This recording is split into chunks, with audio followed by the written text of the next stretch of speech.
Hello everyone, welcome to edu relation.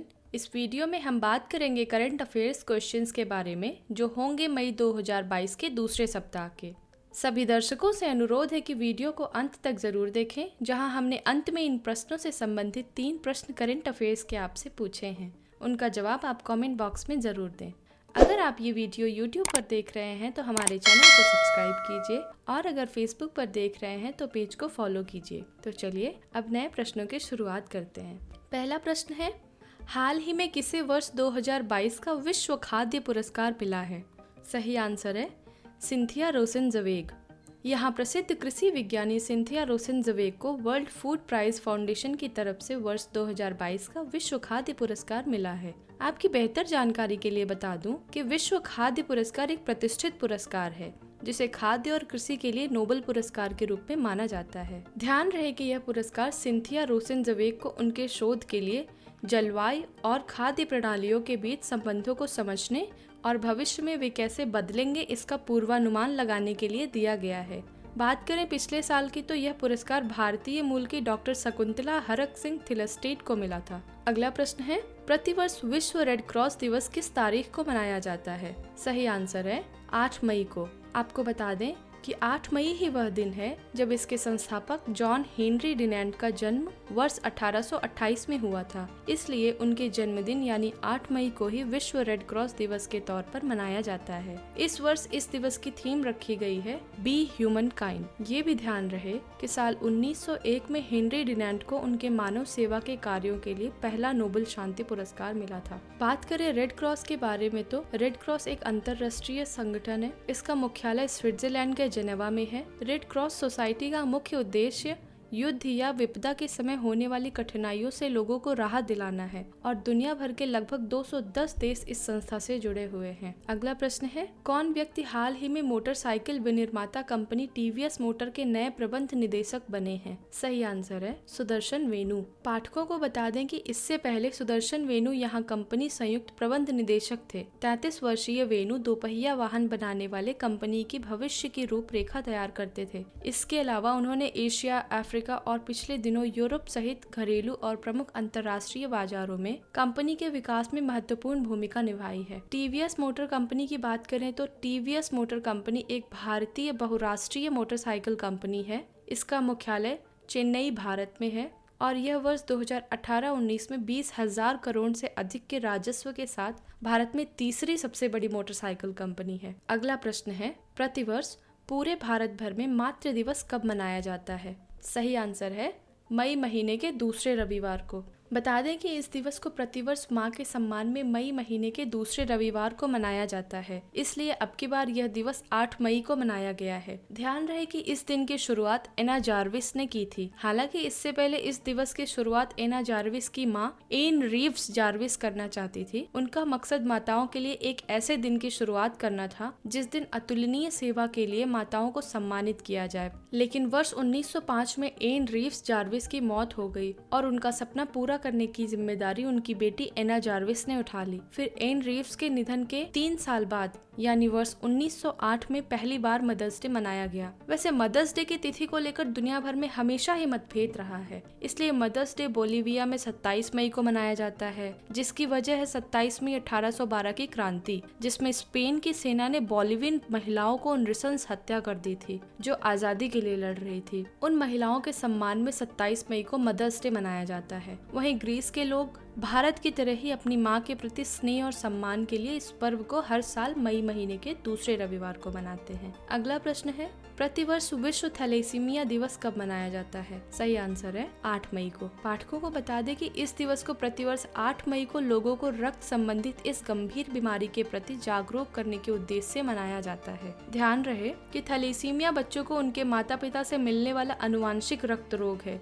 इस रोग की पहचान बच्चे में 3 महीने बाद ही हो पाती है। है। बात करें थैलेसीमिया के लक्षणों की तो बार बार बीमारी होना, सर्दी जुकाम बनी रहना, कमजोरी और उदासी रहना, आयु के अनुसार शारीरिक विकास न होना, शरीर में पीलापन पड़ना, दांत बाहर की ओर निकल जाना, सांस लेने में तकलीफ होना आदि इसके लक्षणों में शामिल है। अगला प्रश्न है, हाल ही में किस राज्य की सरकार ने जेल में बंद कैदियों के लिए जिवाहाला नामक ऋण योजना शुरू की है? सही आंसर है महाराष्ट्र। आपकी बेहतर जानकारी के लिए बता दें कि महाराष्ट्र राज्य सहकारी बैंक इस नई क्रेडिट योजना की पेशकश कर रहा है और यह क्रेडिट योजना भारत में कैदियों के लिए शुरू की गई अपनी तरह की पहली योजना है। बात करें इस योजना के बारे में डिटेल से तो इस योजना में कैदियों को 50,000 रुपए का ऋण दिया जाएगा जिस पर 7% ब्याज दर लागू होगी। यहाँ खास बात यह है कि इस ऋण को जारी करने के लिए किसी गारंटर या किसी चीज को गिरवी रखने की आवश्यकता नहीं है। इस प्रकार के ऋण का उद्देश्य यह है कि कैदी इस ऋण का उपयोग अपने परिवार के सदस्यों के चिकित्सा उपचार,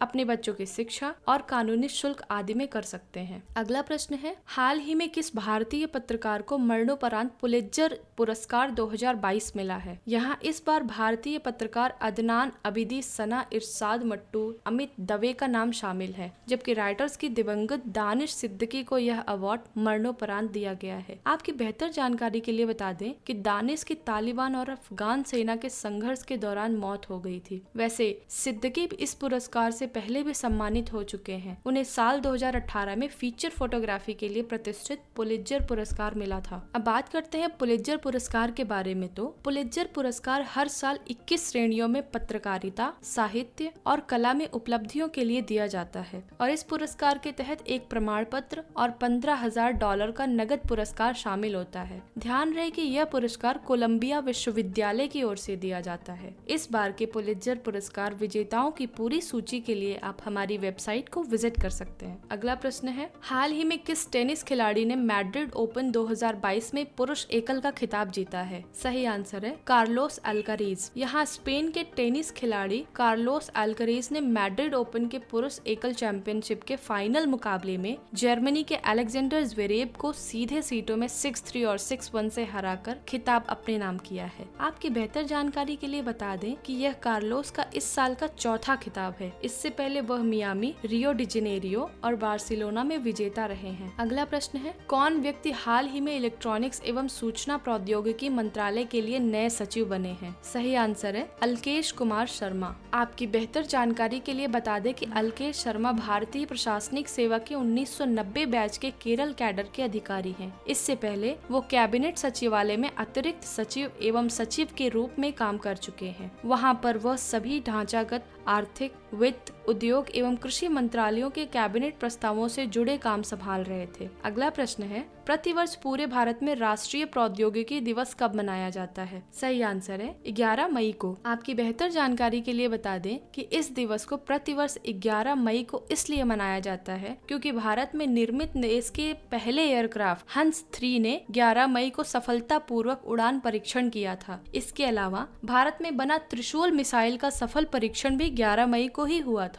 और इन सब के अलावा राष्ट्रीय प्रौद्योगिकी दिवस की शुरुआत साल 1998 में हुए पोखरण परमाणु के टेस्ट से हुई थी। भारत ने साल 1998 में 11 मई के दिन ही अटल बिहारी वाजपेयी के कार्यकाल में अपना दूसरा सफल परमाणु परीक्षण भी किया था। यह परमाणु परीक्षण प्रौद्योगिकी के क्षेत्र में एक बहुत बड़ी उपलब्धि थी, इसलिए इसी के उपलक्ष्य में राष्ट्रीय प्रौद्योगिकी दिवस मनाया जाता है। आपको बता दें, इस वर्ष इस दिवस की थीम है टिकाऊ भविष्य के लिए विज्ञान और प्रौद्योगिकी में एकीकृत दृष्टिकोण, यानी integrated approach in science and technology for sustainable future. अगला क्वेश्चन है, हाल ही में कौन मिड डे मील के साथ सरकारी स्कूलों में नाश्ता देने वाला भारत का पहला राज्य बना है? सही आंसर है तमिलनाडु। इस प्रकार तमिलनाडु ऐसा भारत का पहला राज्य बना है जिसने अपने सरकारी स्कूल के बच्चों को मिड डे मील के साथ नाश्ता भी देने का ऐलान किया है। बता दें कि यह विशेष पोषण योजना राज्य में कुपोषित बच्चों की खतरनाक प्रवृत्तियों पर सरकार द्वारा सार्वजनिक स्वास्थ्य अध्ययन पर आधारित है और इस योजना का उद्देश्य है 6 साल से कम उम्र के बच्चों के स्वास्थ्य स्वास्थ्य को सुनिश्चित करने के लिए और कुपोषण को दूर करने के लिए, क्योंकि एक सरकारी अध्ययन में दिखाया गया था कि बहुत से बच्चे नाश्ता छोड़ रहे थे। उनमें से ज्यादातर न केवल दूर स्कूल होने की वजह से बल्कि घर पर दुख और कठिनाइयों के लिए भी नाश्ता करने से चूक जाते थे। अगला प्रश्न है, हाल ही में प्रसिद्ध व्यक्ति पंडित शिव कुमार शर्मा का 84 वर्ष की उम्र में निधन हो गया है। वह थे, सही आंसर है संगीतकार। आपको बता दें कि पंडित जी का निधन हार्ट अटैक के कारण हुआ है और ध्यान रहे कि पंडित शिव कुमार शर्मा को वर्ष 1986 में संगीत नाटक अकेडमी अवार्ड मिला था। इसके अलावा उन्हें वर्ष 1991 में पद्मश्री और वर्ष 2001 में पद्म विभूषण से सम्मानित किया गया था। अगला प्रश्न है, हाल ही में किस शहर में भारत का पहला बायोगैस से चलने वाला ईवी चार्जिंग स्टेशन शुरू हुआ है? सही आंसर है मुंबई। यहाँ मुंबई में हाजी अली के पास भारत का पहला बायोगैस से चलने वाला इलेक्ट्रिक वाहन चार्जिंग स्टेशन शुरू किया गया है। आपकी बेहतर जानकारी के लिए बता दें कि यह स्टेशन मुंबई नगर निगम और एरो केयर द्वारा संयुक्त रूप में शुरू किया गया है। इसकी खासियत ये है कि घरेलू कचरे से 220 यूनिट ऊर्जा उत्पन्न करने की क्षमता रखता है। जैसा कि वर्तमान समय में भारत समेत पूरी दुनिया में पेट्रोल डीजल की बढ़ती कीमतें एक बड़ी मुसीबत बन चुकी हैं, इसलिए पिछले कुछ समय से इलेक्ट्रिक गाड़ियां खरीदने वाले लोगों की संख्या भी बढ़ गई है। लेकिन अपनी इलेक्ट्रिक गाड़ियों को चार्जिंग करने के लिए सुविधाओं की कमी की वजह से ज्यादातर लोग इलेक्ट्रिक गाड़ियों का इस्तेमाल कम करते नजर आ रहे हैं। इसका सीधा सा समाधान है, अगर चार्जिंग पॉइंट बढ़ा दिए जाते हैं तो यकीनन इलेक्ट्रिक गाड़ियों का इस्तेमाल भी बढ़ेगा। अगला प्रश्न है, कौन व्यक्ति हाल ही में भारत के नए मुख्य चुनाव आयुक्त नियुक्त किए गए हैं? सही आंसर है राजीव कुमार। यहाँ राष्ट्रपति रामनाथ कोविंद ने 1984 बैच के IAS अफसर राजीव कुमार को नए मुख्य चुनाव आयुक्त के रूप में नियुक्त किया है। पाठकों को बता दें कि राजीव कुमार यहाँ इस पद पर मौजूदा मुख्य चुनाव आयुक्त सुशील चंद्रा का स्थान लेंगे। इससे पहले राजीव कुमार को 1 सितंबर 2020 को चुनाव आयोग में आयुक्त के तौर पर नियुक्ति मिली थी। ध्यान रहे कि भारत में मुख्य चुनाव आयुक्त का कार्यकाल 6 साल का होता है, लेकिन इसके लिए जरूरी है कि उसकी उम्र 65 साल से अधिक ना हो। अगर 6 साल का कार्यकाल पूरा करने से पहले आयुक्त की उम्र 65 साल हो जाती है तो उसका कार्यकाल समाप्त हो जाता है। अब बात करते हैं IAS राजीव कुमार की, तो इन्होंने प्रशासनिक सेवाओं में लगभग 36 साल तक काम किया है और इन्होंने सामाजिक, पर्यावरण, वन, मानव संसाधन, वित्त एवं बैंकिंग सेक्टर में भी काम किया है। इसके अलावा राजीव ने अप्रैल 2020 में लोक उद्यम चयन बोर्ड के अध्यक्ष के रूप में कार्यभार संभाला था। अगला प्रश्न है, हाल ही में रानिल विक्रमसिंघे भारत के किस पड़ोसी देश के नए प्रधानमंत्री बने हैं? इसका सही आंसर है श्रीलंका। आपकी बेहतर जानकारी के लिए बता दें कि रानिल विक्रमसिंघे यहाँ अब तक 5वीं बार श्रीलंका के प्रधानमंत्री बने हैं। विक्रमसिंघे को पहली बार साल 1993 में श्रीलंका का प्रधानमंत्री बनाया गया था। ध्यान रहे कि श्रीलंका ने वर्ष 1948 में ब्रिटेन से स्वतंत्रता प्राप्त की थी और ब्रिटेन से स्वतंत्रता प्राप्त करने के बाद से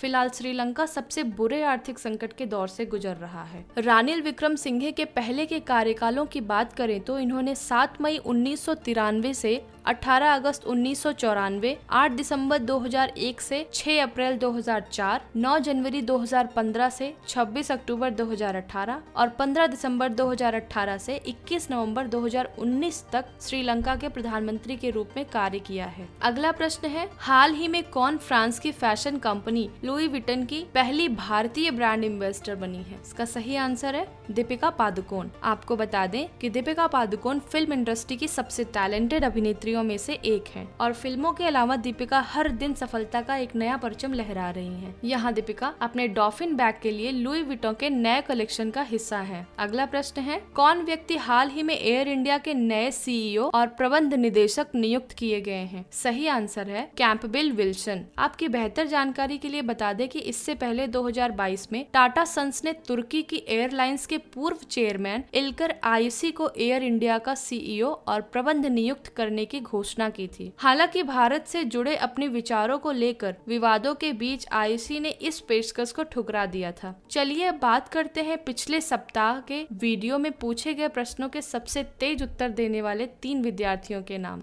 जिनमें से राजेंद्र कुमार, डिम्पल चौहान और मोहित चाहर ने सबसे तेज एकदम सही जवाब दिया है। और अब करते हैं अपने दर्शकों से प्रश्न पूछने की शुरुआत, जिनका आंसर आपको कमेंट बॉक्स के जरिए देना है। पहला प्रश्न है, विश्व खाद्य पुरस्कार प्राप्त करने वाले प्रथम व्यक्ति कौन थे? दूसरा प्रश्न है, पत्रकारिता के क्षेत्र में पुलित्जर पुरस्कार सबसे पहले किस वर्ष में दिया गया था?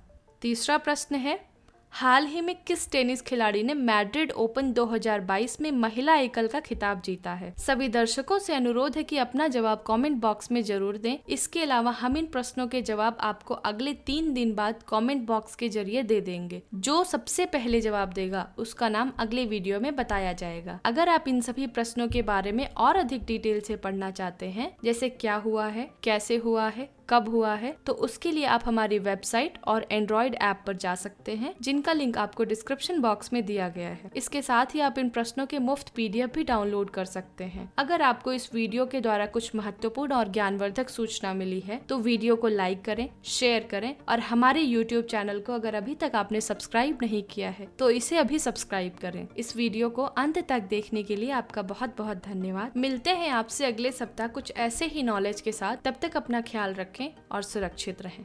Thank you.